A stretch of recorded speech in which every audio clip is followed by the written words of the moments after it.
The empty pot. One day long ago, the king of China announced a contest to find the next ruler of the land.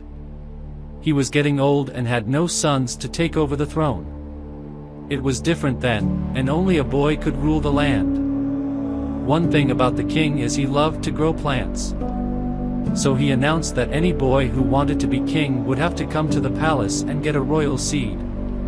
In 6 months, the boy who grew the best plant would be the one to win the contest.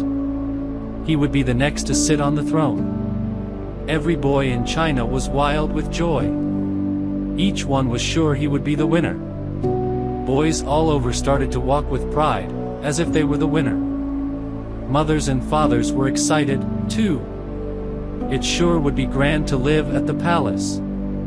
Every boy in China was wild with joy. One boy, named June, was quiet. He knew he was good at growing things. Everyone in his village would fight over who was to get his melons, snow peas, his baby corn. All summer long, June was working hard at pulling weeds, or moving plants from here to there so they could grow better. On the big day when the royal seeds were to be given out, huge crowds of boys came to the palace. June was one of those boys. Each boy took home his royal seed, held tight in his hand. At home, June took out a good flower pot. He set down large stones on the bottom.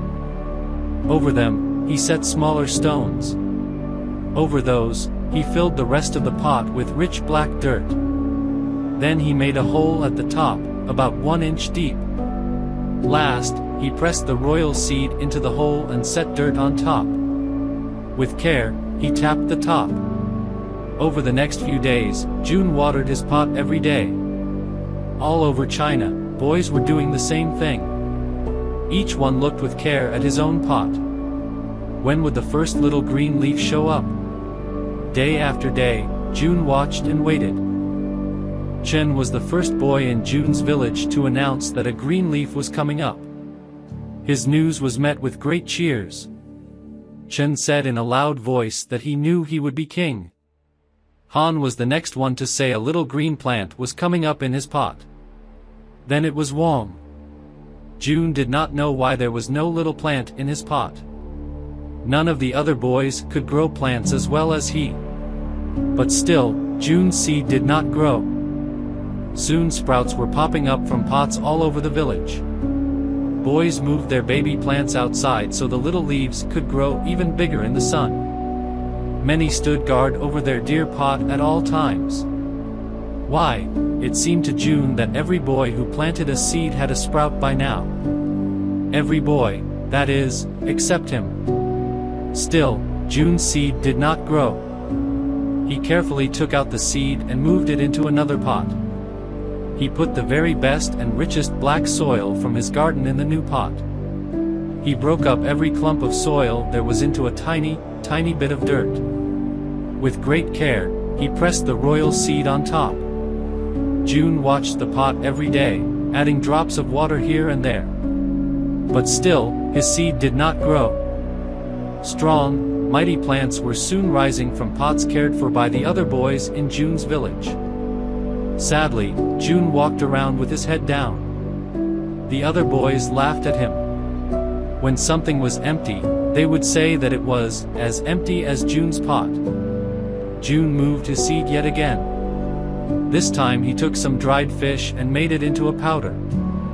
He dusted the powder into the soil as fertilizer. Yet even so, June's seed did not grow. 6 months passed. The day came when all the boys needed to bring their plants to the palace to be judged. Chen, Han, Wang and hundreds of other boys cleaned their pots till they shone bright in the sun. They wiped with care each green leaf. They dressed in their best clothes. Mothers and fathers walked next to their sons to help keep plants up so they would not tip over. "What will I do?"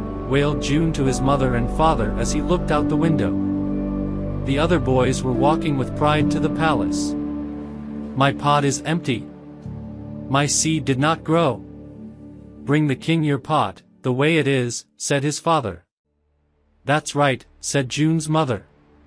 "You did the best you could."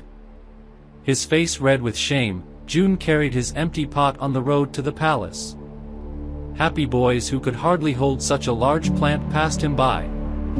At the palace, all the boys lined up.